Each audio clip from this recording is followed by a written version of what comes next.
The morning rush at Miller's Diner was chaos. Coffee pots hissed, plates clattered, and tired voices begged for refills. In the middle of it all was Clara Evans, 27, with a loose ponytail and a name tag that had lost its shine. She moved between tables with the precision of someone who'd done this too long. Her sneakers were soaked from the slush outside, her back ached, but the smile never left her face. "Clara, order up, table 6, her manager barked. "Got it," she called back, balancing 3 plates on one arm. Her voice was steady, but her mind wasn't. She'd been up since 4, counting the last $27 in her wallet, and wondering which bill she'd let slide this week. Rent or the inhaler her daughter needed. When she finally had a second to breathe, she poured herself a cup of coffee. Black, no sugar, because cream was an indulgence she couldn't afford. The break room clock ticked louder than usual. 5 more hours till the next shift ended. Then another 6-hour shift at the motel across town. Her phone buzzed with a notification from the pharmacy. Payment due. $48.76 for asthma prescription. Clara's stomach twisted. She pressed the phone to her chest like she could smother the reminder. The bell above the diner door jingled, and a gust of cold air swept in. A man in a heavy coat shook off the snow and found a seat near the window. He was older, with a scruffy beard and tired eyes that seemed to have seen too much. Clara noticed his hands, trembling slightly as he unfolded the laminated menu. She grabbed her notepad and walked over, her smile soft but warm. "Morning, sir. Coffee to start?" He nodded. "Just coffee, please." His voice cracked on the last word. "Coming right up." She poured the cup and set it down in front of him, watching as he wrapped his hands around it, like it was the only warmth he'd felt all day. When she brought the check, he fumbled through his pockets, jacket, pants, even inside his hat, and then looked up, embarrassed. I'm sorry, Mom. I thought I had a few dollars." Clara looked at the total. $4.93. Her chest tightened. "It's fine," she said quickly. "Don't worry about it." "I'll come back," he insisted. I lost my wallet." She shook her head. "It's okay. Coffee's on me today." He blinked, confused. "You sure?" "Yeah," she said, with a smile that didn't quite hide her exhaustion. "Everybody needs something warm once in a while." She pulled a crumpled $5 bill from her apron, the last cash she had till payday, and slipped it into the register before her manager noticed. From the corner booth, a man in a tailored grey coat watched quietly, his expression unreadable. His breakfast sat untouched, steam fading from his coffee. To everyone else, he was just another customer. But his eyes never left Clara. Outside, snow began to fall harder, tapping softly against the diner's fogged windows. The old man lifted his cup in a shaky toast toward her and whispered, "Thank you." She smiled faintly. "You're welcome." And just like that, she moved on to the next table. Another order, another smile, another small piece of herself given away. But from that corner booth, the billionaire named Alexander Hale leaned forward slightly, his mind already spinning with a thought he couldn't shake. He'd seen kindness before, but never from someone who had nothing left to give. By the time the lunch rush ended, Clara's body felt like it was made of lead. She leaned against the counter, rubbing her sore wrists, watching the last of the customers filter out. The neon open sign flickered above the door, like it was as tired as she was. "Clara!" Brenda's voice cracked through the quiet. Brenda, the manager, mid-40s, a permanent frown, and a heart made of ice. "You're on cleanup before you clock out." Clara straightened, forcing a nod. "Yes, ma'am." Her knees ached as she crouched to pick up napkins from under a booth. Her mind drifted to the $5 bill she'd slipped into the register earlier. That was supposed to be bus fare home. Now she'd have to walk the 2 miles in the snow. She tried not to think about it. Brenda's heels clicked closer. "You know, Evans, maybe if you stopped chatting with customers and focused on flipping tables, you wouldn't always be behind." Clara bit her tongue. Yes, ma'am. You're lucky I'm letting you cover the evening shift at the motel, Brenda added, adjusting her lipstick in the reflective napkin dispenser. But if you're late again, don't bother showing up tomorrow. Clara exhaled slowly. Understood. The moment the last dish was washed and stacked, she clocked out and stuffed her tips, 12 crumpled dollars, into her coat pocket. The wind hit her the second she stepped outside. It was sharp, biting, the kind that went straight through the bones. The diner's reflection in the window glowed faintly. Inside, the rich man from the corner booth was gone. She hadn't even noticed him leave. By 5:30, she was at the motel, trading her stained apron for a front desk uniform that was only slightly less depressing. The lobby smelled like bleach and cigarette smoke. The night clerk, a heavyset guy named Tom, waved lazily from behind the counter. "Hey, Clara, you look like hell." "Thanks," she said, forcing a grin. "You always know how to flatter a lady." Tom chuckled, handing her the shift log. "Room 212 called twice about a busted heater. Don't bother calling maintenance. They won't come till morning." "Got it," she said, already jotting it down. Hours dragged by in silence. The lobby clock ticked like a hammer. Around 8, a couple argued in the parking lot, their voices echoing through the frosted glass doors. She tuned them out, focusing instead on the small photo taped inside the register drawer. Her daughter, Lily, gap-toothed and smiling, wearing a paper crown from her 8th birthday party. Clara brushed her thumb across the picture. "Just a little longer, baby," she whispered. "Mum's gonna make it work." The phone rang. She jolted. "Front desk, Clara speaking." A man's voice rasped through static. "Room 212. Still no heat." "I'm so sorry, sir," she said quickly.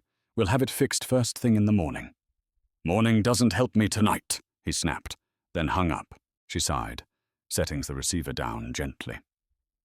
By midnight, her eyes burned from exhaustion. She poured herself stale coffee from the pot in the back room and sat for the first time in hours. Her hands trembled as she opened her wallet. 2 single bills left. Her reflection in the window looked like a stranger, pale, hollow-eyed, a ghost dressed in polyester. Then her phone buzzed. A message from the pharmacy again. Reminder. Payment overdue. Refill cancelled. Her throat tightened. She pressed her fist against her mouth, fighting the sob building in her chest. "Not here," she whispered. "Not here." In that tiny, fluorescent-lit lobby, with the hum of vending machines and the rattle of an old radiator, Clara finally broke. She cried silently, for the bills, the shifts, the endless cycle that never let her breathe. And outside, as snow drifted down under the streetlight, a black car slowed to a stop across the street.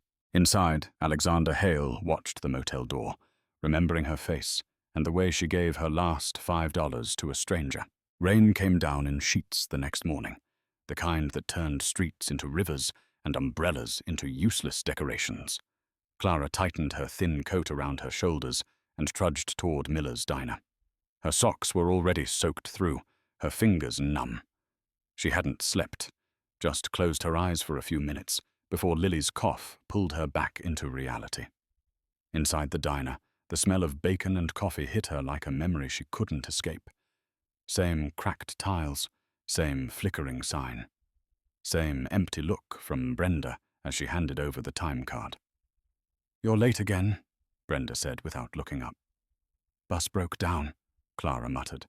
"Excuses don't pay bills. Clock in and stop talking." Clara bit her tongue and slipped into her apron. The morning rush was already building. Coffee pots hissed, eggs sizzled, and customers barked orders like generals at war. At 9:15, as the bell over the door jingled, a hush fell over the diner. An old man stumbled in, drenched from head to toe. His coat clung to him like a second skin, and his shoes squished with every step. He looked like he'd been living on the streets, grey hair matted, face unshaven, eyes hollow but kind. Brenda frowned from behind the counter. "Clara, take care of him, and make it quick." Clara grabbed a towel and walked over, forcing her tired smile. "Sir, let me get you something warm. You're soaked." He hesitated near the door. I don't want to bother anyone. Just a place to sit a while." "You're not bothering anyone," she said softly. "Come on, have a seat by the heater." He shuffled to the booth near the window, dripping rain onto the floor. She handed him the towel. "Coffee?" "Please," he whispered, his voice rough like gravel. When she brought it, his hands trembled as he wrapped them around the mug. "Haven't felt heat like this in days," he said, a faint smile cracking through the grime. "Been out there long?" she asked gently. "Too long," he replied. "You start forgetting what people look like when they're kind." Her chest tightened. "Well, now you've met one again." He chuckled, a small, broken sound. "You got a kind heart, miss, but you shouldn't waste it on old ghosts like me." Clara slid a plate of scrambled eggs in front of him. "These ghosts gotta eat, too." His eyes widened. "I didn't order this. It's on the house." From behind the counter, Brenda's voice cut through like a whip. "Clara, did you just comp that meal?" Clara froze.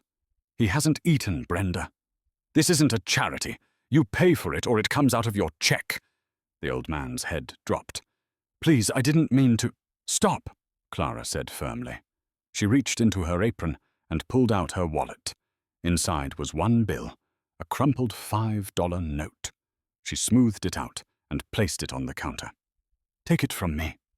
Brenda's lip curled. "You really are hopeless." Clara ignored her and turned back to the old man. "Eat, please." He looked up at her with eyes full of tears. "You just bought me breakfast with the last thing you had, didn't you?" She forced a smile. "Guess I did," he whispered, almost to himself. "You remind me of someone I used to know. Someone who believed the world could still be good." Outside, the rain pounded harder.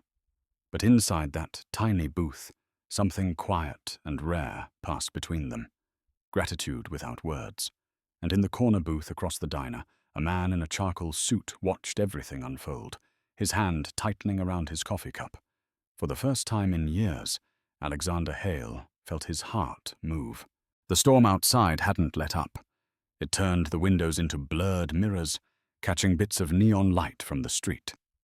Inside Miller's diner, the air smelled of wet wool and burnt toast. The old man sat quietly over his half-eaten eggs, his hands still shaking slightly. Clara refilled his coffee, ignoring the way Brenda glared from behind the counter. At the far corner booth, hidden in the shadows, Alexander Hale watched everything. His coat hung on the rack beside him, droplets of rain sliding off like mercury. He was the kind of man people noticed, if he wanted them to. Today, he didn't. He stirred his black coffee slowly, the spoon clinking against porcelain. From where he sat, he could see everything. Clara's hunched shoulders, her tired hands, the faint tremor in her wrist when she handed the old man his fork. He noticed the small tear on her sleeve, the kind that spoke of too many wash cycles and too few replacements. "Mr. Hale," said a voice behind him. His driver, Grant, stood by the booth, holding a sleek umbrella. "Car's ready, sir. Your meeting downtown starts in 30. Alexander didn't look up. "Cancel it." "Sir?" "I said cancel it." He nodded toward Clara. "There's something more important here." Grant followed his gaze, but saw only a waitress and a vagrant. "You want me to, No," Alexander interrupted quietly. "Just wait in the car." When the driver hesitated, Alexander's eyes flicked up. Sharp, cold, the look that had once made boardrooms fall silent. "That'll be all." "Yes, sir." Grant slipped out, leaving a trail of damp footprints. Alexander leaned back in his seat. He wasn't sure why he cared. He'd built a life out of not caring. $1 billion deals, mergers, acquisitions. Everything was numbers, leverage, return on investment. But watching Clara hand over her last $5 for a man she didn't know, it felt like a memory he couldn't place, something buried deep under years of greed and concrete. He remembered being a kid in a small town in Ohio. His mother had once done the same thing, handed a meal to a stranger, even when they had nothing left in the pantry. He'd hated her for it then, called it weakness. But now, decades later, that same act looked like the only real thing that had ever mattered. The old man across the diner looked up suddenly. Their eyes met, just for a second. The old man gave him a faint nod, almost like recognition, then turned back to his meal. "Strange," Alexander muttered under his breath. Clara approached the old man again, setting down a small cup of soup. "You need something warm," she said gently. "I don't deserve this," he whispered. "Yeah, well, neither do half the people who get lucky in this world," she said. "Might as well balance it out."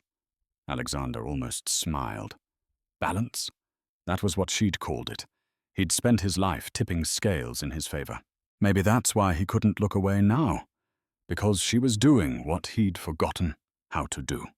When the old man finished eating, Clara helped him stand. She handed him a paper bag with half a sandwich inside. "Something for later." He nodded, tears shining in his weathered eyes. "God bless you, miss. Take care of yourself, okay?" Alexander watched as the old man shuffled toward the door, shoulders hunched against the cold.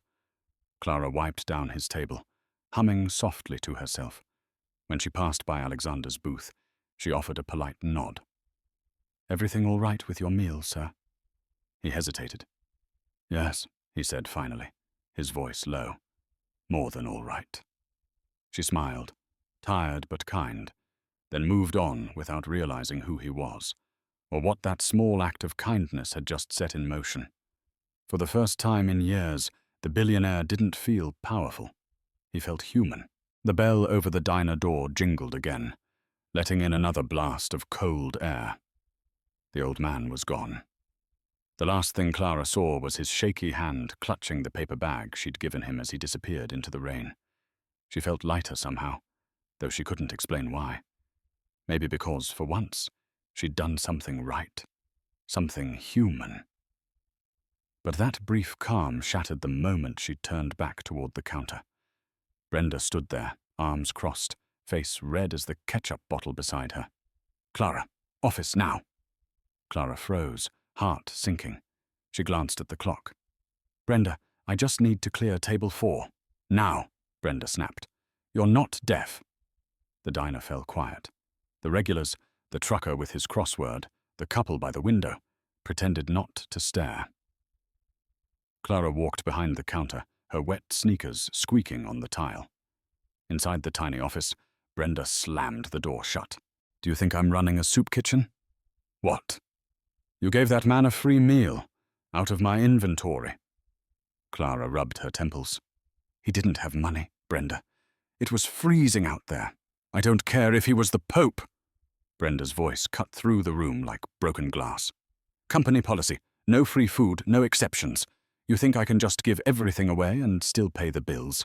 "I paid for it," Clara said, her voice cracking. "I put $5 in the register." Brenda snorted. $5? That barely covers the eggs, sweetheart." She reached into a drawer and pulled out a folded paper, a disciplinary form already filled in. "You've been late 3 times this month. You've argued with management twice, and now theft. Because yes, that's what this is." Clara stared at her, stunned. "You're firing me." Brenda didn't flinch. "I'm letting you go. It's different. It's the same thing. You want me to call security?" The words hit harder than she expected. Clara swallowed, fighting the heat rising behind her eyes. "I've worked here for 4 years. "Yeah," Brenda said, leaning back in her chair. "And 4 years of you being slow, distracted, and a charity case is enough. Turn in your apron." Clara's voice shook. "You can't." Brenda slammed her hand on the desk. "I just did." Silence filled the room. The ticking clock on the wall was the only sound. Clara reached behind her neck, untied her apron, and laid it on the desk. The smell of coffee and grease clung to her hands. "I hope you sleep well tonight," she said softly. Brenda looked up, annoyed. "Excuse me." "Because I will," Clara whispered. "At least I didn't turn someone away, hungry." She walked out before Brenda could respond. The diner was still half full, but no one said a word as she passed. The bell above the door chimed again. this time sounding like a goodbye. Outside, the rain had slowed to a drizzle. She stood under the flickering streetlight, breathing hard, her breath visible in the cold air. Then she noticed it. The man from the corner booth, the one with the grey coat, standing near a black car parked at the curb. He was watching her again. Their eyes met across the wet pavement. For a second, neither of them moved. Then he gave a slight nod, almost respectful, before getting into the car and driving away. Clara wrapped her coat tighter and started walking home. Her shoes squished with every step, her body numb. But as she turned the corner, she whispered to herself, "I'd still do it again." And somewhere in the city, a billionaire replayed that moment, the waitress's courage, the kindness he'd forgotten, and began to make a plan. The rain had turned into a fine mist, floating through the glow of streetlights like ghostly dust. Clara walked fast, her arms crossed tight, trying to block out the wind that sliced through her thin coat. Every step splashed through puddles that soaked what was left of her shoes. She didn't even bother avoiding them anymore. Her mind replayed Brenda's voice on a loop. "You're fired! Turn in your apron!" The words felt heavier than the rain. She passed the closed bakery on Main, the one that used to smell like sugar and cinnamon when her mom took her there after school. She'd dreamed of owning a place like that once, back before dreams started costing rent money. By the time she reached her apartment complex, her hands were numb and her legs ached. The building loomed ahead, 3 stories of cracked brick and flickering hallway lights. She climbed the stairs, the sound of her wet shoes echoing against the walls. Inside apartment 2B, the air was stale but warm. A small nightlight glowed near the couch, and her daughter, Lily, was curled up there, asleep under a blanket covered in cartoon stars. The sight made Clara's chest ache in that strange mix of love and guilt she carried every day. She dropped her soaked bag on the floor, trying not to make noise. But Lily stirred anyway, blinking up at her with sleepy eyes. "Mom? You're home." "Yeah, baby. Go back to sleep," Clara whispered, brushing a strand of hair from her forehead. "Did you bring dinner?" Clara froze. She looked toward the counter where 2 slices of bread and a jar of peanut butter sat, the last of their groceries. "I'll make us something in the morning," she said gently. "We'll have pancakes. Promise." Lily smiled, trusting her completely, then drifted back to sleep. Clara sat down beside her, running a hand over the blanket. "You're my reason for everything," she whispered. For a while, she just sat there, staring at the tiny window above the sink. The city lights shimmered in the distance, blurred by fog. She wanted to cry, but didn't. She couldn't. Crying didn't fix the rent. She walked to the table and opened her purse. Inside were the only things she had left: a half-empty bottle of aspirin, 2 singles, and a crumpled bus pass that expired tomorrow. She laughed softly, a dry, humorless sound. The eviction notice was still taped to the fridge. "Final warning," it said in bold red letters. She tore it down and folded it neatly, placing it in a drawer. Out of sight didn't mean out of mind, but it was something. A faint cough came from the couch. Clara hurried over. Lily's chest rose and fell too quickly. Her breaths were short, uneven. The start of another asthma flare-up. Clara grabbed the inhaler from the nightstand and pressed it into her daughter's hand. "Breathe, sweetheart. Just breathe." Lily took 2 shaky puffs. Slowly, the sound eased. The child's breathing steadied. Clara exhaled, her hands trembling. She sat on the floor beside the couch, her head resting against the cushion. The hum of the old radiator filled the silence. She could still smell rain on her hair, grease from the diner on her sleeves.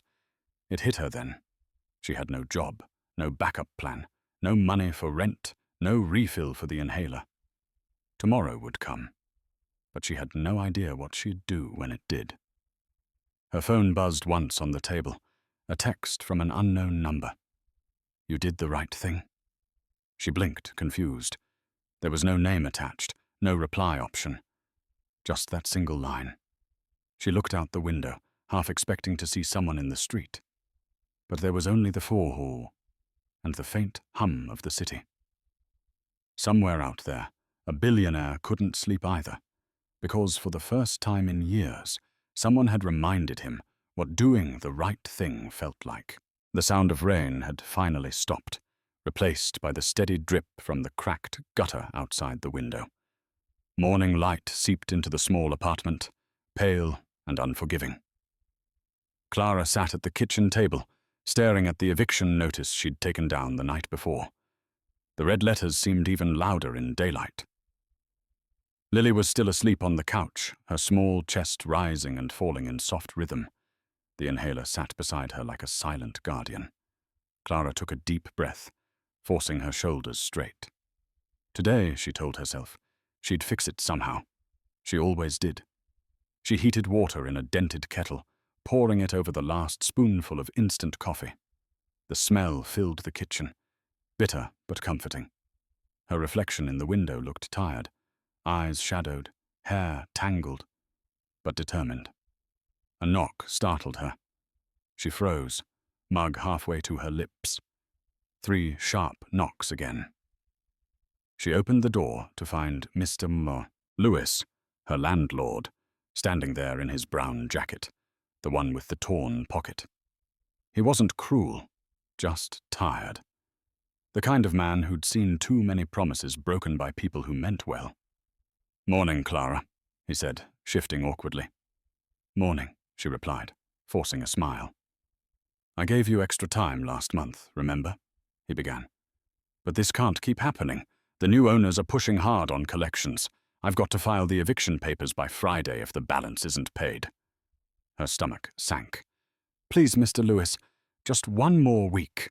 I lost my job yesterday, but I'm already looking," he sighed, rubbing the back of his neck.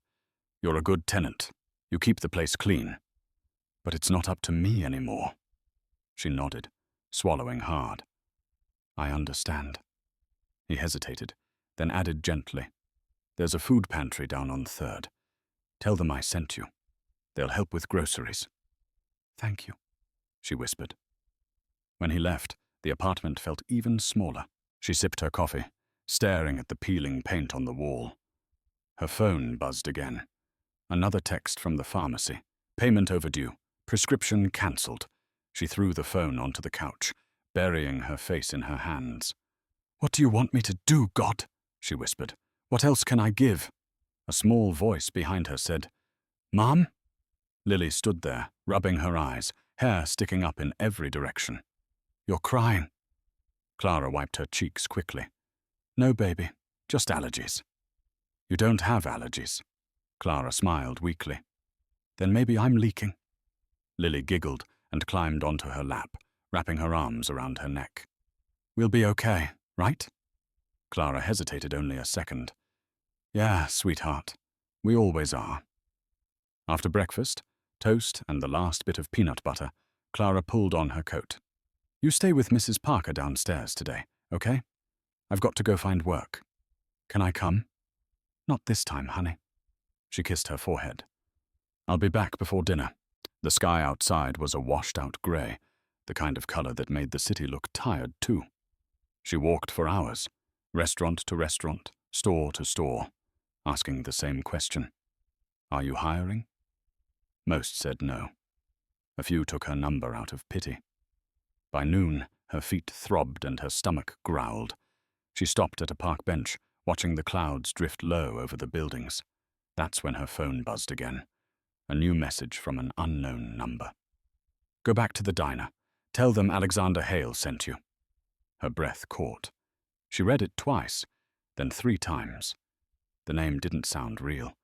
It sounded like something out of a headline. She looked up at the sky, her heart pounding. Somewhere, fate had just turned the page, and Clara Evans was about to step into a story she didn't know she was already part of. The afternoon air carried the damp chill of fading rain as Clara stood across the street from Miller's Diner. The neon sign buzzed faintly in the window, flickering between open and pen. She hadn't planned to come back, not after yesterday, but the message on her phone replayed in her mind like a whisper she couldn't ignore. "Go back to the diner. Tell them Alexander Hale sent you." She didn't know who that was or what it meant, but something in the name felt heavy, important. She stared at the text again, the letters glowing against the cracked screen, and tucked the phone into her pocket. Inside, everything looked the same. The air smelled like bacon grease and burnt coffee. Customers filled half the booths, chattering softly over late lunches. The only difference was her, standing there without an apron, feeling like an intruder in her own life. Brenda looked up from behind the counter and froze. "Well, look who decided to show her face." Clara forced her voice to stay steady.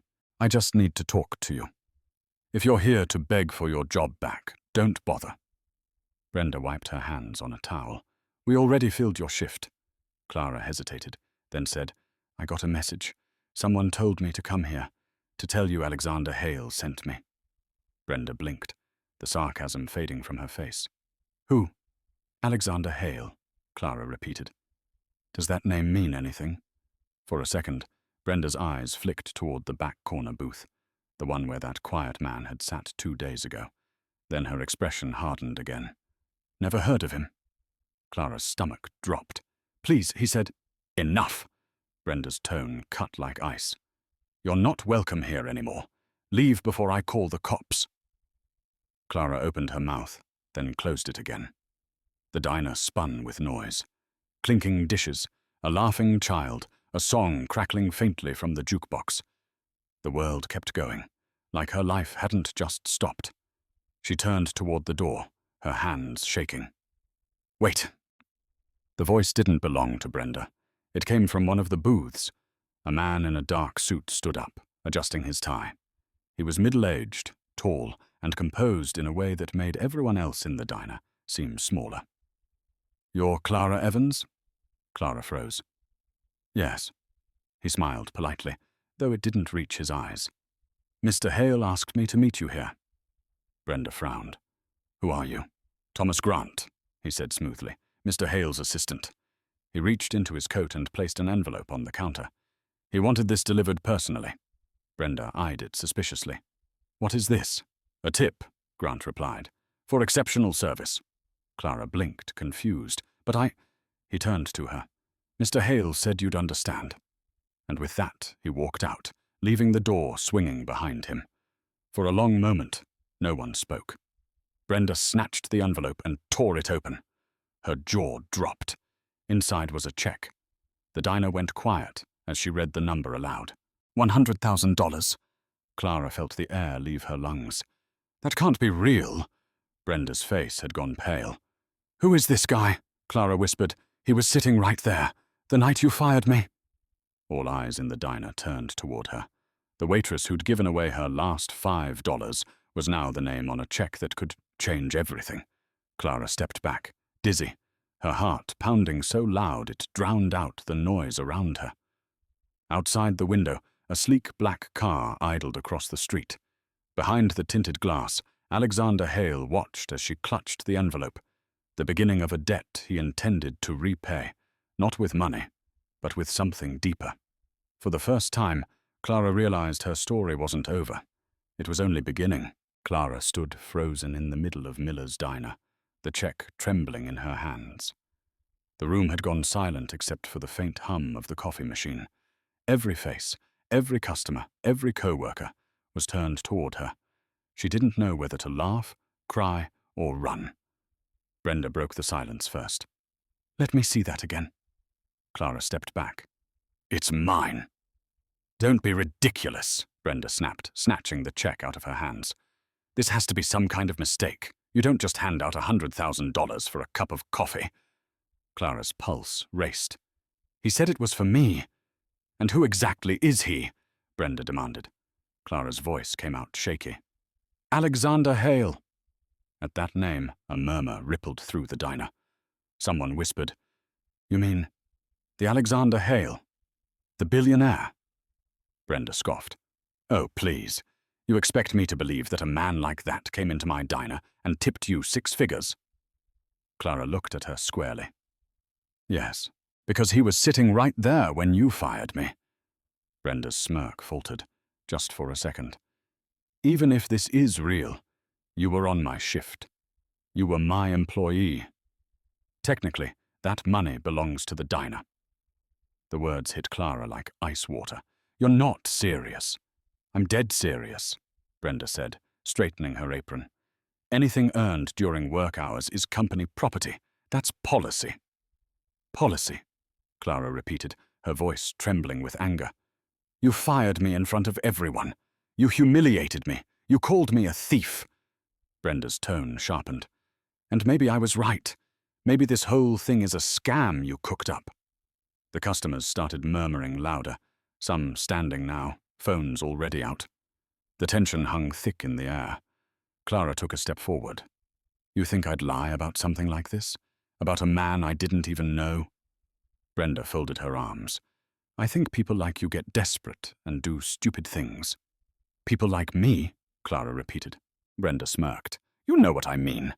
Broke, single, always looking for a handout. The words stung more than Clara wanted to admit.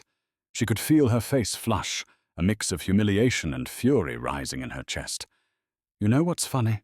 She said quietly. You spend your whole life trying to look powerful by stepping on people like me. But kindness, that's power too. And it doesn't cost a damn thing. Brenda's mouth opened to fire back, but before she could speak, the bell above the door jingled. The entire diner turned. Alexander Hale walked in. He wasn't wearing the sleek grey coat this time, just a dark sweater and jeans, but his presence filled the room like a shift in gravity. Conversations died instantly. Brenda froze, eyes wide. Clara's breath caught in her throat. He walked straight toward her, calm and deliberate, and stopped just a few feet away. Miss Evans? Her voice was barely a whisper. You came back. I said I would, he replied, then turned to Brenda. You're the manager? Brenda stammered. Yes, sir. Mr. Hale. I didn't realize. He held up a hand. Save it. I know exactly who you are. His tone was quiet but sharp, like a blade wrapped in velvet. You fired this woman for showing compassion to someone who needed it. I watched the entire thing. Brenda's face drained of color. I didn't know. No, Alexander interrupted. You didn't care. He turned back to Clara. I meant what I wrote in that note. The world needs more people like you. Clara's throat tightened. You didn't have to do this. He smiled faintly. Maybe not, but maybe I needed to. The diner stayed silent, the kind of silence that hums with awe. For the first time, Clara wasn't invisible, and the woman who had torn her down was about to realize what true humiliation felt like. The diner stayed so still it was almost eerie. No one moved. No one even breathed. The billionaire standing in the middle of Miller's diner might as well have been a ghost that had stepped out of another world, one of glass towers and private jets, and into the smell of bacon grease and burnt coffee. Alexander Hale's gaze moved slowly across the room, but it always came back to Clara. You paid for that man's meal with your last $5, he said, softly, as if repeating it to himself. You had every reason to walk away, but you didn't. Clara swallowed hard. It wasn't a big deal. It was, he said. To me it was. Brenda tried to speak, her voice shaking. Mr. Hale, I think there's been some sort of misunderstanding. He turned his head toward her, and she fell silent. The misunderstanding, he said coldly, was believing you could treat someone like her as disposable. Brenda's face flushed. I was following policy. Policy, he repeated, a bitter smile tugging at his mouth. The same word people use to excuse cruelty. He reached into his coat and pulled out a second envelope. I didn't come here to argue. I came to make an offer. He handed it to Clara. Her fingers hesitated before touching it. What is this? Something that might make your life a little easier, he said. Clara opened it slowly. Inside was a crisp letter printed on embossed paper, bearing the Hale Foundation's gold crest. Her eyes darted across the words, her voice trembling as she read aloud. Community Outreach Coordinator. Full-time position. Salary. She stopped, her jaw slack. This has to be a mistake. It's not, Alexander said quietly. You'd be helping oversee a new initiative I'm starting. Programs for single parents, food banks, housing aid. You have something money can't buy, Miss Evans. Perspective. She shook her head. I don't have a degree. I'm just a waitress. You're not just anything, he said firmly.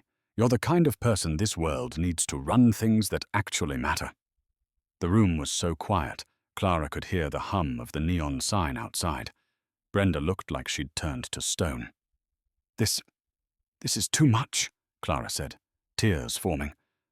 I don't understand why you do this for me. Alexander studied her face, his voice dropping. Because once a woman I barely knew gave my father her last $1. She didn't ask for anything back. She didn't even know who he was. You reminded me of her. Clara blinked, confused. Your father? He nodded. The man you helped. The one you gave the coffee and meal to. That was him. Gasps rippled through the diner. Clara's heart stuttered. That old man was your father? Alexander smiled faintly, though there was sorrow in it. He left my company years ago. Said I'd forgotten what it meant to care about people. He's been living off the grid ever since.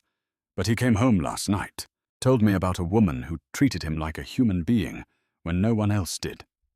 Clara's voice broke. I didn't know. You weren't supposed to, he said gently. That's what made it real. Brenda stammered from behind the counter. So, what happens now? Alexander turned to her, his tone cool but composed. Now, you start looking for a new manager, effective immediately. Brenda's mouth fell open. You can't. I own this building, he interrupted. Actually, I own the chain, so yes, I can. He looked back at Clara. The offer's yours. Take it or leave it. Clara stood there, tears streaming down her cheeks, the letter trembling in her hands. I don't know what to say. Alexander smiled softly. Say yes. And for the first time in her life, Clara realized the right choice didn't have to hurt. It could heal. Clara stood in stunned silence, her fingers still clutching the letter, as if it might vanish if she let go. The words on the page blurred through her tears. Full-time position. Hale Foundation. It felt like a dream, one of those two perfect moments that crumble the second you wake up. Alexander Hale waited, watching her reaction carefully, his expression unreadable. Around them, the diner was frozen. No one moved, no one whispered. Even Brenda, now pale and trembling behind the counter, didn't dare speak. Finally, Clara found her voice. Your father, the man from the diner.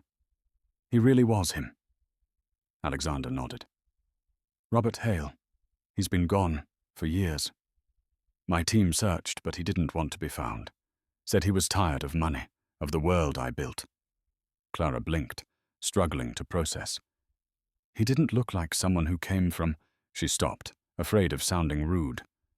From privilege? Alexander finished. He wasn't anymore. He gave it up. He looked down for a moment, the hardness in his features softening. We fought the last time we spoke. I accused him of being weak for walking away. He told me one day I'd understand. And now you do? She asked quietly. He met her eyes. Now I do. For the first time, Clara saw something human behind his calm exterior. Guilt. It wasn't the kind of guilt born from shame or scandal, but from distance, from losing someone before realizing they mattered. He told me about you, Alexander continued. Said a woman gave him coffee and dignity when no one else would even look at him. That's not something money can buy, Miss Evans. That's something the world desperately needs. Clara wiped her cheek. I just did what anyone decent would have done. He shook his head. No, most people wouldn't. Not anymore. The silence between them carried weight. Not awkwardness, but understanding. Two people from completely different worlds, standing on the same ground for the first time.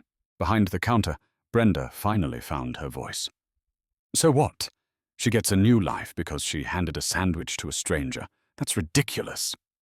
Alexander turned toward her. his tone sharp but calm. No, she gets a new life because she reminded me what integrity looks like. Something you clearly forgot. Brenda's jaw tightened. I've been running this place for 12 years. And in 12 seconds, he interrupted. You lost it. The words landed like a hammer.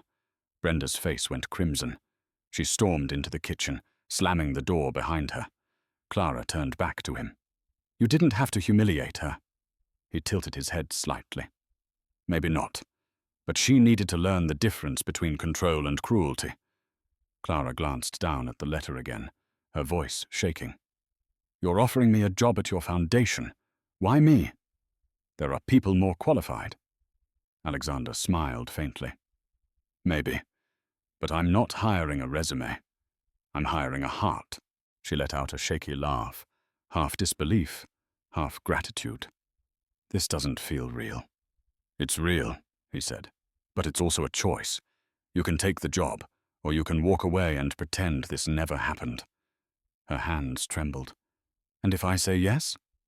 Then you start tomorrow, he replied, and you help me build something better than what I've built before. For a long moment, Clara didn't speak. Then she looked up, her eyes wet but steady. Okay, she whispered. Yes. Alexander smiled, a rare, genuine smile. Good. He extended his hand. Welcome to the Hale Foundation, Miss Evans. Clara shook it, her fingers cold against his warmth. Around them, the diner exhaled, a collective sighing of awe, and somewhere deep inside her, the part of her that had stopped believing in miracles finally woke up again. 2 days later, the city couldn't stop talking about her. Clara Evans, the single mother, the fired waitress, the woman who gave away her last $5, was suddenly the face on every morning show. The story had gone viral overnight. Billionaire rewards waitress's kindness with $100,000 and a job offer. It sounded like a fairy tale. And like every fairy tale, people started tearing it apart. Clara sat in her small apartment, the TV flickering across the cracked walls. On one channel, a talk show host smiled too wide. Is this real generosity, or just a billionaire's publicity stunt? On another, a journalist said, some are calling her a modern-day Cinderella, but others say it's all staged. She muted the screen. The noise was too much. Lily sat on the couch beside her, swinging her legs. Mummy, why are they talking about you? Clara forced a smile. Because sometimes people like to talk about things they don't understand. There was a soft knock on the door. Clara opened it to find 2 reporters standing there, rain dripping from their umbrellas. Miss Evans, Channel 7 News, one said quickly. Can you tell us how it feels to be rescued by Alexander Hale? Clara blinked. Rescued? The second reporter jumped in. Was this all part of a setup? Did Mr. Hale plan to find you? She stepped back. Please, I'm not giving interviews. Just one comment? No, she said firmly, and shut the door. Her hands trembled as she locked it. The apartment felt smaller by the minute. The phone wouldn't stop buzzing. Texts, calls, emails. Some were kind, others weren't. You don't deserve it. Must be nice to fake kindness for money. Bet you set the whole thing up. She shut the phone off and leaned against the wall, breathing deeply. Later that night, she met with Alexander at his office. A sleek glass building that looked nothing like the world she knew. The elevator ride alone made her feel like she didn't belong. When the doors opened, he was already there, standing by the window, looking out over the rain-soaked skyline. Rough day? He asked without turning around. You saw the news? I saw everything. She folded her arms. They're saying it's fake, that you're using me for PEOM. Alexander turned to face her, his expression unreadable. Do you believe that? She shook her head. No, but they do. He nodded slowly. Let them. The truth doesn't need their approval. It's not that simple, she said. I live in a building full of people who think I got lucky, not that I worked for it. My daughter's hearing things at school. I didn't ask for any of this. Alexander studied her for a moment. You did something most people wouldn't. That's why this story matters. But fame, it's an unfortunate side effect. She let out a shaky laugh. Feels less like fame and more like being under a microscope. He smiled faintly. Welcome to my world. For a second, the tension broke. They both laughed, quietly, wearily, like two people who'd seen too much in too little time. I'll handle the press, he said finally. You focus on what's next. And what's that? She asked. The foundation. You start Monday. Clara looked out the window. The city lights reflected on the glass, endless and bright. Somewhere beneath those lights, she'd been invisible. But not anymore. I don't want to be a story, she said softly. I just want to do something good. Alexander nodded. Then let's make sure that's what people remember. Outside, thunder rumbled across the skyline. The storm had passed, but a new one was only beginning. Because in a world obsessed with headlines, kindness was the one truth they couldn't twist forever. The weekend arrived, but rest never did. Clara sat at the small kitchen table, a cup of untouched coffee cooling beside her. The apartment was quiet except for the sound of rain tapping against the window again, softer this time, like it was thinking about her.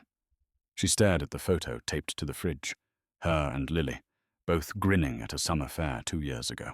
That photo used to be her reminder that life could be better. Now it just made her feel guilty. The internet wouldn't stop. Reporters were still camped outside the building. Strangers left flowers at her door. Others left notes calling her a fraud. Every time she opened her phone, her name was there. Trending, dissected, doubted.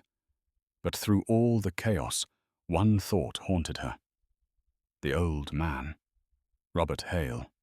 The man she'd fed without knowing who he was. The man who had started all this. She hadn't seen him since that day. Monday she would start her new job at the foundation.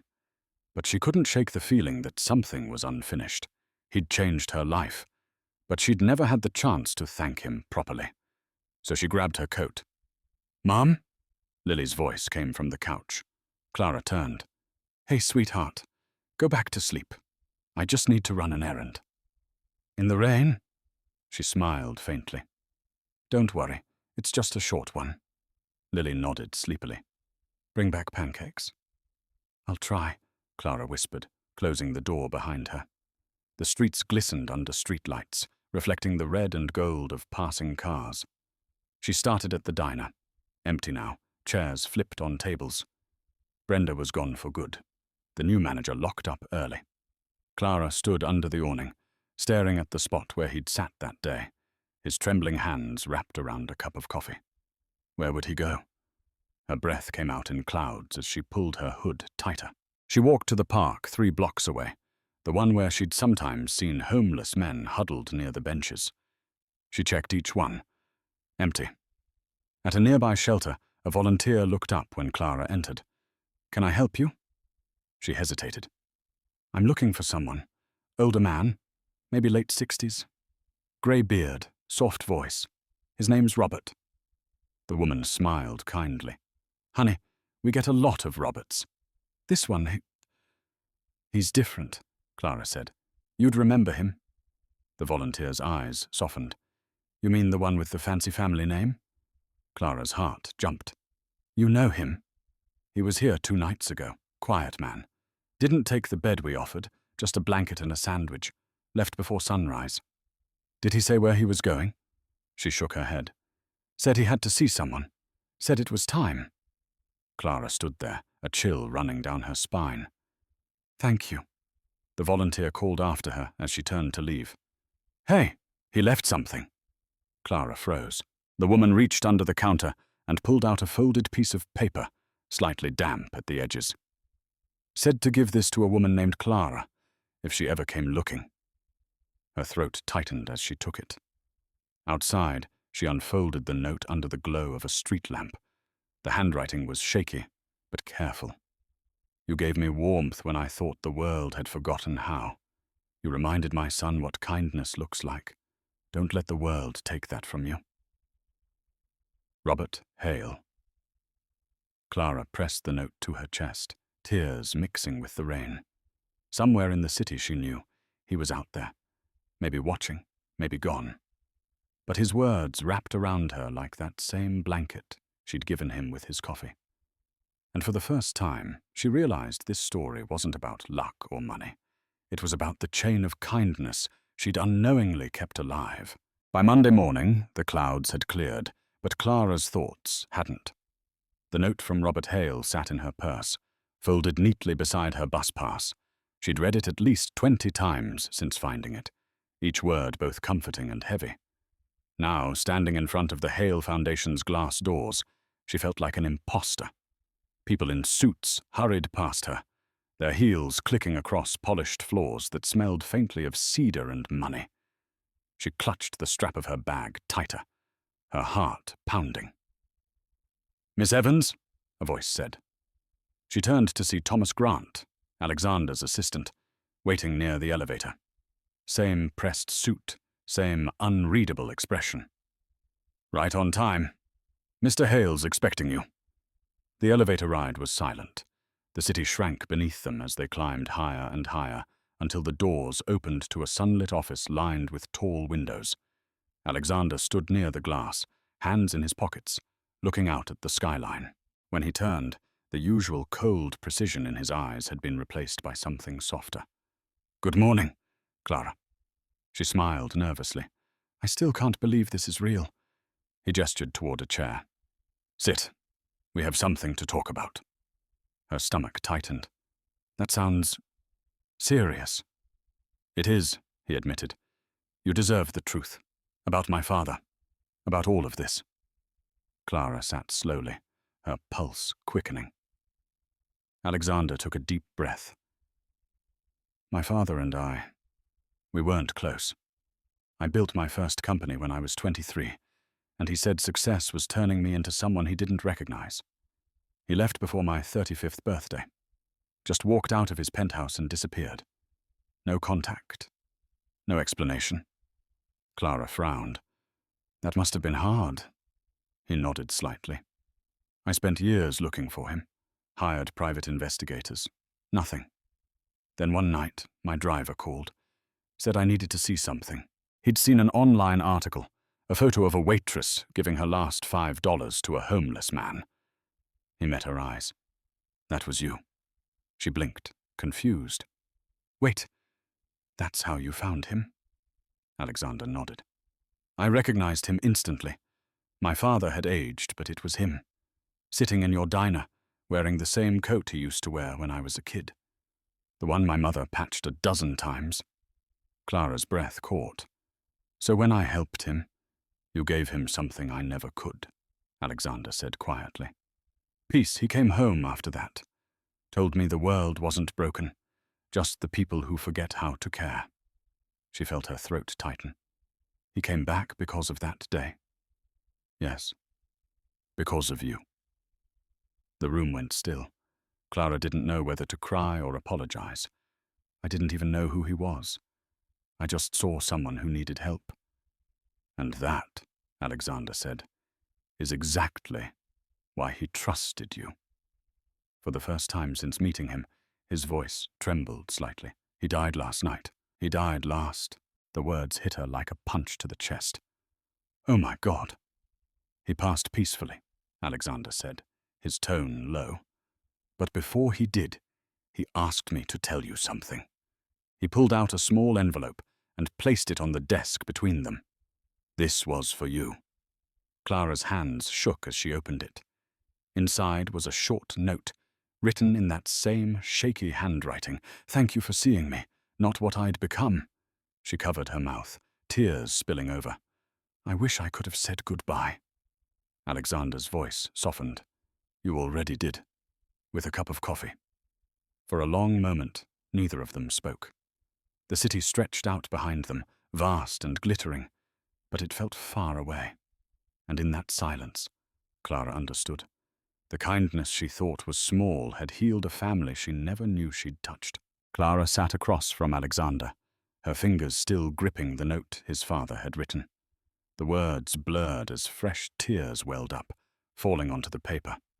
She wiped them away quickly, almost embarrassed. "I'm sorry," she whispered. I didn't mean to. Alexander shook his head. You don't have to apologize for caring. She let out a shaky breath. It just doesn't feel fair. He deserved more time. He'd say he had enough, Alexander replied quietly. The night he came home, he told me he'd finally met someone who proved there's still goodness in people. He said he could rest knowing that. Clara pressed a hand to her chest, trying to steady herself. I only gave him a meal. You gave him dignity, Alexander said softly. Something I couldn't. That silence again. Heavy, but human. The hum of the city filled the background, faint and distant. For the first time, Clara noticed how tired Alexander looked. The polished exterior, the perfect composure. It was just armor. She studied him for a moment. You really loved him, didn't you? He nodded slowly. I did. I just didn't know how to show it. I thought success was the only way to honor him. I built empires, bought buildings, started companies. But he didn't want that. He wanted his son back. And I didn't listen. Clara hesitated, her voice gentle. Maybe you were both doing the same thing, trying to protect each other in different ways. He looked at her, surprised. You sound like him. She smiled faintly through the tears. Guess kindness runs in the family. That made him laugh, a quiet, broken sound. He turned toward the window, exhaling slowly. When I first saw you at the diner, I thought you were naive, giving away your last $5. I couldn't understand it. But now I think maybe you understand something the rest of us forgot. What's that? She asked. That there's more value in people than there is in profit.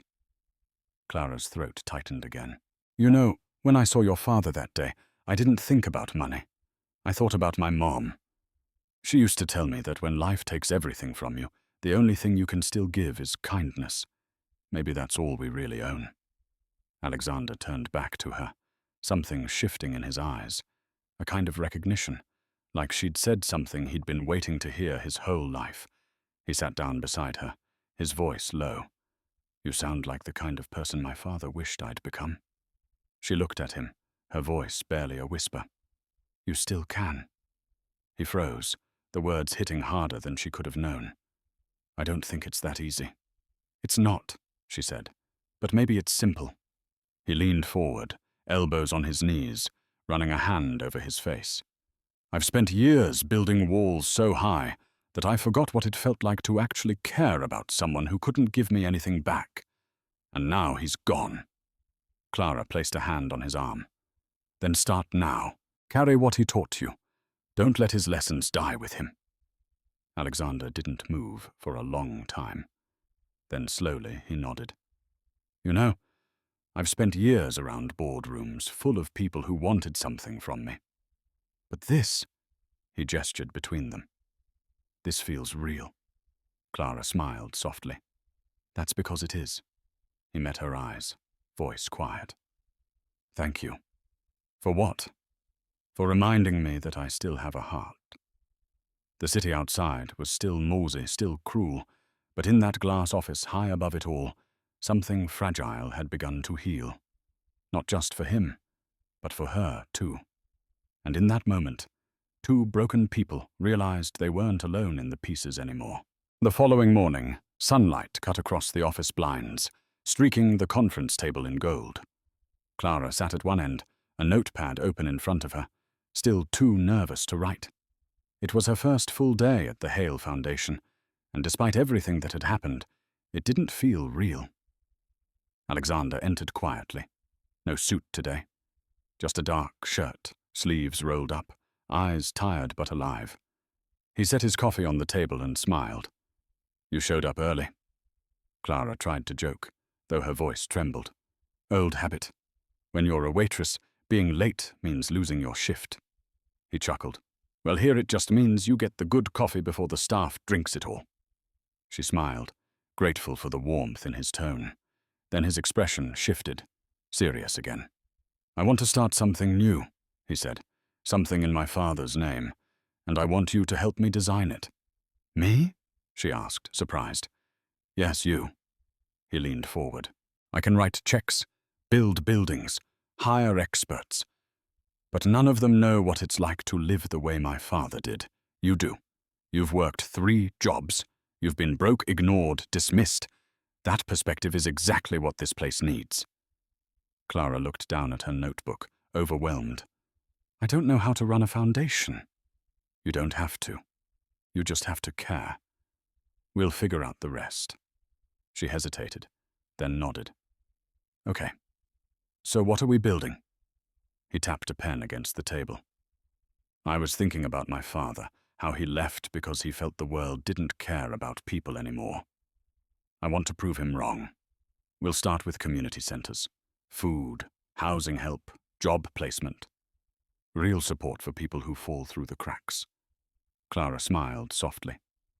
Places where someone can walk in cold and hungry and leave with a reason to keep going. Exactly, Alexander said. And we'll call it the Robert Hale Initiative.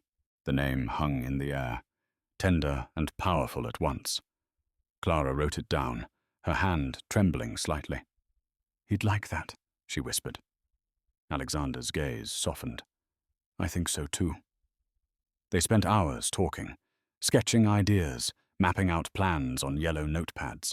Clara suggested programs for single parents, free clinics for families who couldn't afford care, and partnerships with small diners that would feed the homeless after hours.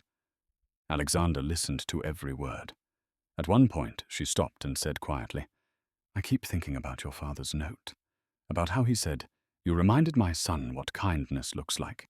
He didn't mean me, did he? He meant everyone we could help together. Alexander leaned back, thoughtful. Maybe he meant both. The afternoon passed faster than either of them expected. Papers cluttered the table. Coffee cups multiplied. When the last beam of sunlight faded, Alexander stood and stretched.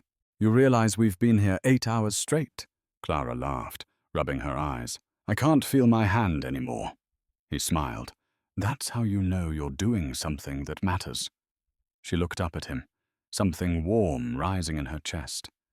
Do you really think we can pull this off? I don't think, he said. I know. For the first time, she believed him. As she packed her bag, he stopped her at the door. Clara. Yeah?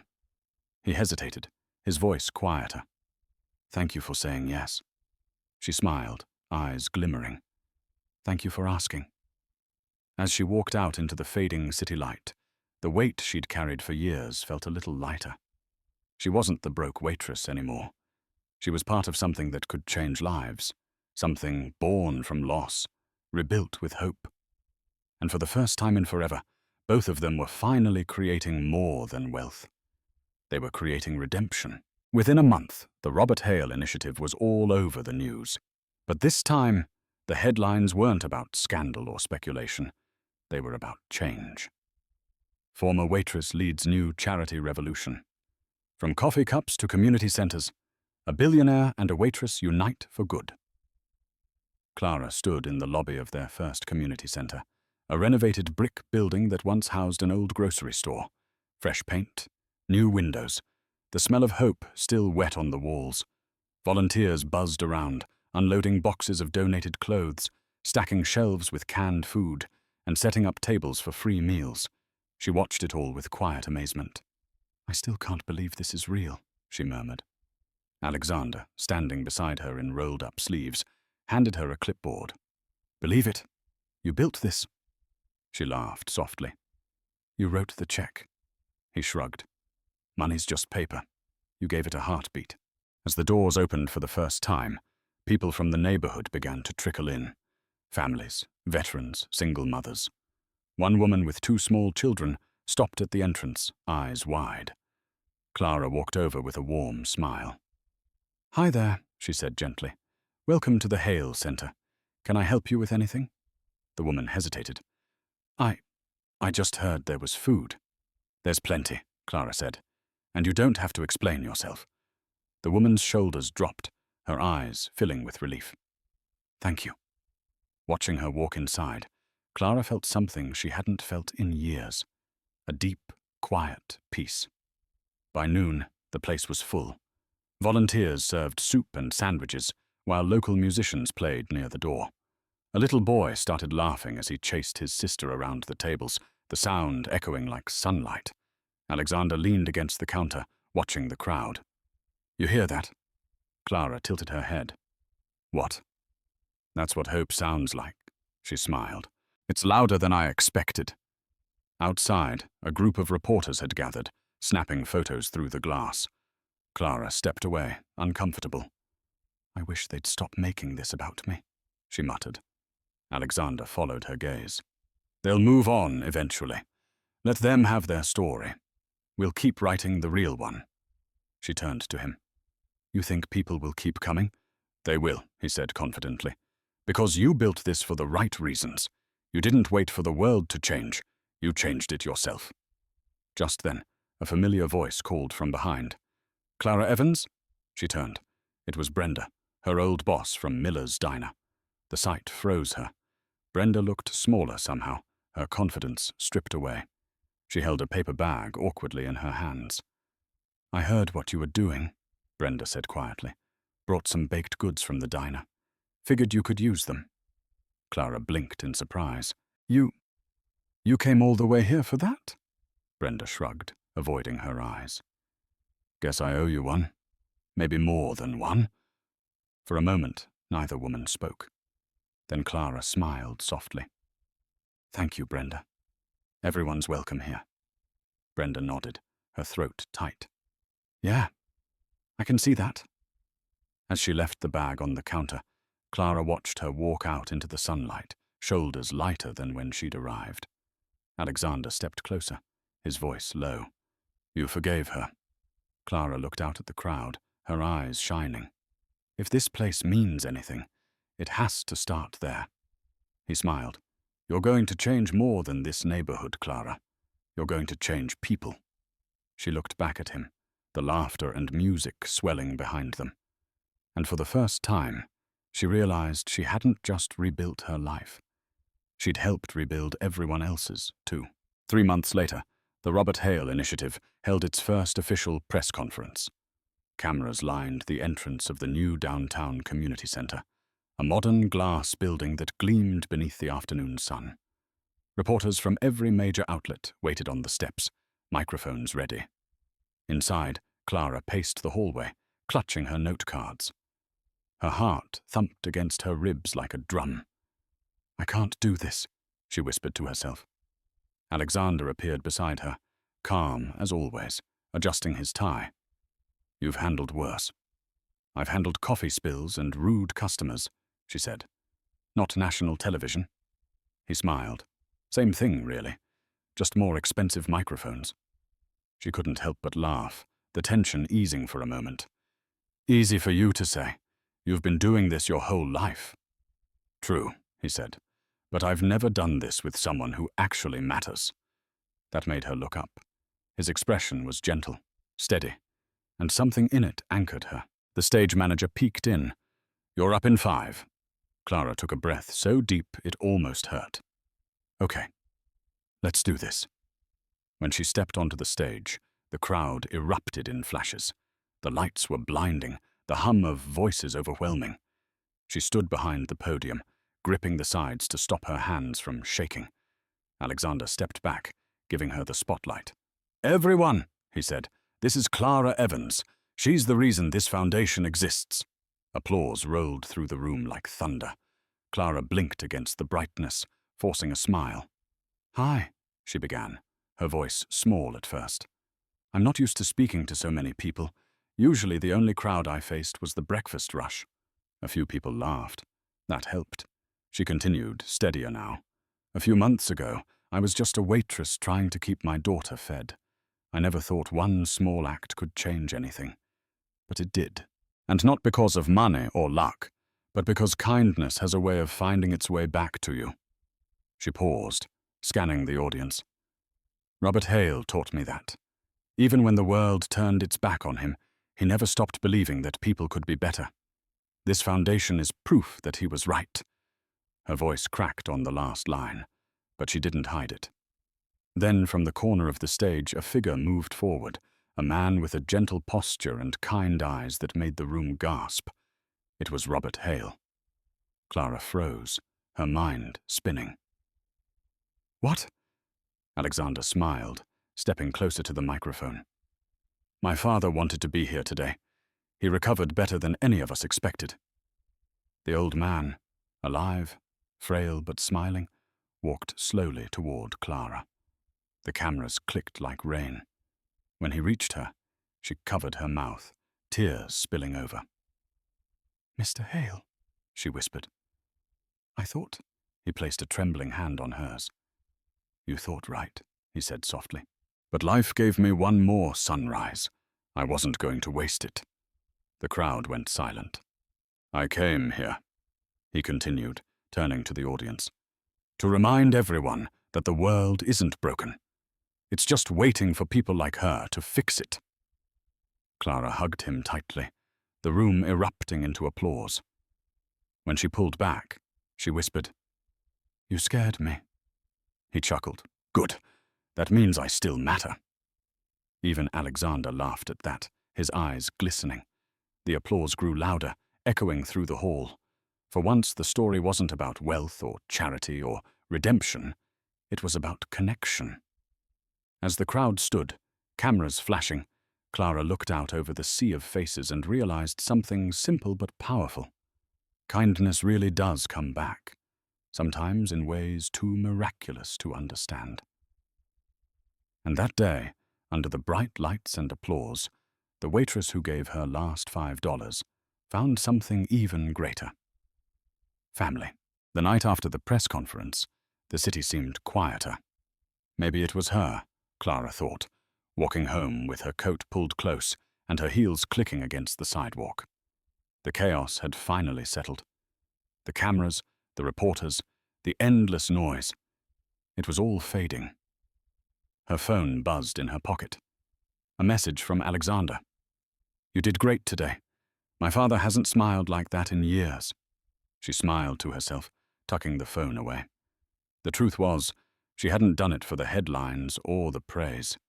She'd done it because something deep inside her, something long buried under years of exhaustion and fear, had finally woken up again. Hope. When she reached her apartment, Lily was waiting at the window, face pressed to the glass.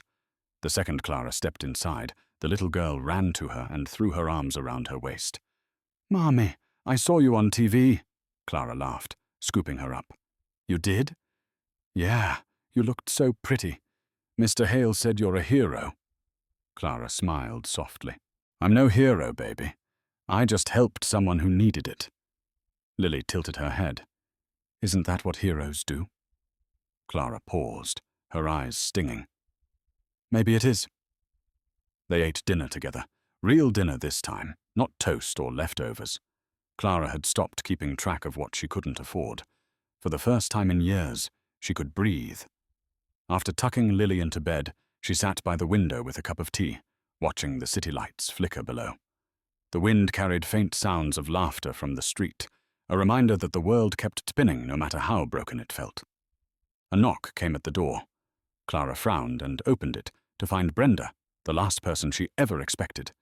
The older woman stood awkwardly in the hall holding a grocery bag. I brought something." Clara blinked.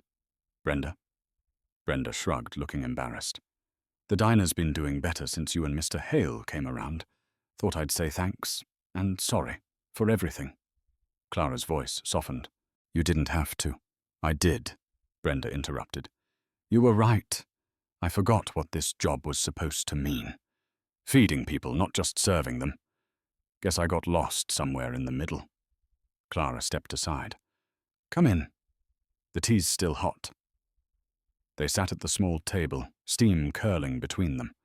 For the first time, there wasn't tension, just two women who'd both been broken by the same world in different ways. Brenda looked around the apartment. "You've done good, Clara. Real good." Clara smiled faintly. "I had help." "Yeah, well," Brenda said, smiling back. "You earned it." After Brenda left, Clara leaned against the door and exhaled. The word forgiveness echoed in her mind. Maybe that was the real miracle here, Not money, not fame, but healing. The next morning, she visited the new Hale Center again. Families lined up outside for meals, volunteers greeting them like old friends. Children laughed in the play area. A mural of Robert Hale's face had been painted on the wall with the words, "Kindness never dies." Alexander was inside, reviewing paperwork. When he saw her, his face softened. "Couldn't stay away, could you?" "Not from this," she said, smiling. "It feels like home." He nodded. "That's exactly what it's supposed to feel like." She glanced around, eyes shining. "You know, I used to think life was about surviving. Paychecks, rent, bills, but now it's about meaning." Alexander looked at her for a long moment. "You found yours." Clara smiled. "No. We found it." Outside, the afternoon sun spilled through the windows, warming the space like a promise. And for the first time in her life, Clara Evans felt whole, not because of what she'd gained, but because of what she'd finally let go. 6 months later, the city felt different. Or maybe it was Clara who had changed. Either way, the world didn't seem so cold anymore. The Robert Hale Community Center had grown into something bigger than anyone expected. 2 new branches, hundreds of volunteers, and countless families finding their footing again. Every wall told a story. Every person who walked through those doors carried a little more hope than when they arrived. On a quiet Saturday morning, Clara stood outside the newest center. The sign above the door gleamed in the early light. The Morning Dove Cafe.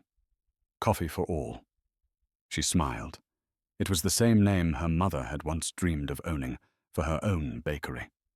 Now it stood as a symbol of everything Clara had fought for, a place where no one was ever turned away hungry.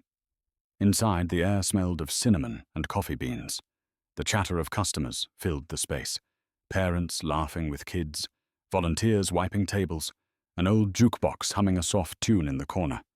Clara tied her apron, though this one wasn't stained or frayed. It was new, embroidered with her name. Across the cafe, she spotted Brenda serving coffee with a genuine smile. They caught each other's eyes, exchanged a nod, and for the first time in years, it wasn't awkward. It was peace. Alexander walked in a few minutes later, dressed down in jeans and a simple button-up shirt. He looked more human now, less like the billionaire who once ruled boardrooms. He held 2 cups of coffee and handed one to her. "Medium roast," he said. "No sugar, right?" She grinned. "You remembered?" "Of course," he said. "Hard to forget the woman who changed my father's life." She chuckled. "You know, you've got to stop saying that. People will think I'm some kind of saint." He smirked. "Maybe you are. Or maybe you're just proof that good people still exist." Clara leaned against the counter, sipping her coffee. "You ever think about how weird it is, that all this came from 1 cup of coffee and $5?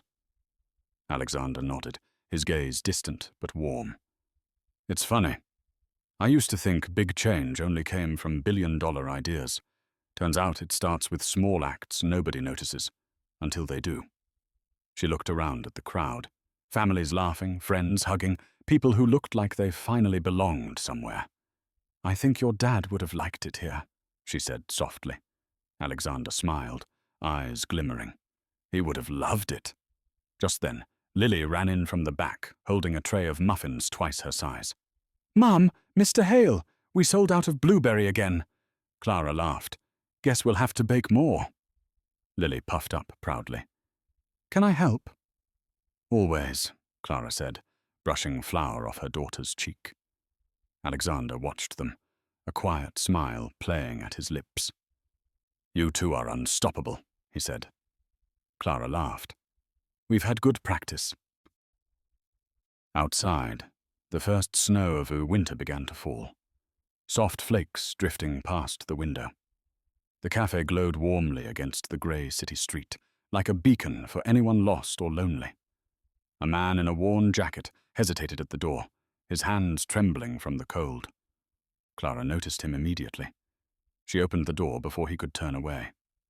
"Come in," she said, her voice gentle. "It's warm inside." He nodded, stepping in slowly, the smell of coffee and kindness wrapping around him. Clara smiled, guiding him to a seat. Alexander watched, remembering that night at the diner. The same grace, the same instinct. The circle had closed. As laughter echoed through the mourning dove, he looked toward the ceiling and whispered, "You were right, Dad. She didn't just remind me what kindness looks like. She taught me how to live it." Clara glanced over, catching his eye. They exchanged a smile that said everything words couldn't. And in that quiet cafe on a snowy morning, the woman who once had nothing had given the world something priceless: hope. So that's how our story comes to an end, my friends. You're still here, aren't you? If you've stayed with me this far, something in this story must have touched your heart. Maybe not because of the money or the miracle, but because it reminds us of something we all forget too easily: the quiet power of kindness. Life will take things from us: money, comfort, even hope. But as the Stoics taught, you have power over your mind, not outside events. Real strength lies in how you respond. Clara's story shows us that compassion isn't weakness, it's healing. One small act, a cup of coffee, a $5 bill, can change the course of a life. And maybe that's what we're all searching for. Not wealth, not recognition, but meaning. As Marcus Aurelius said, waste no more time arguing about what a good man should be. Be one. So if this story reached you in some quiet corner of your heart, share it. Like it. Subscribe to our channel so these stories of hope and humanity can keep finding their way into the world, one act of kindness at a time.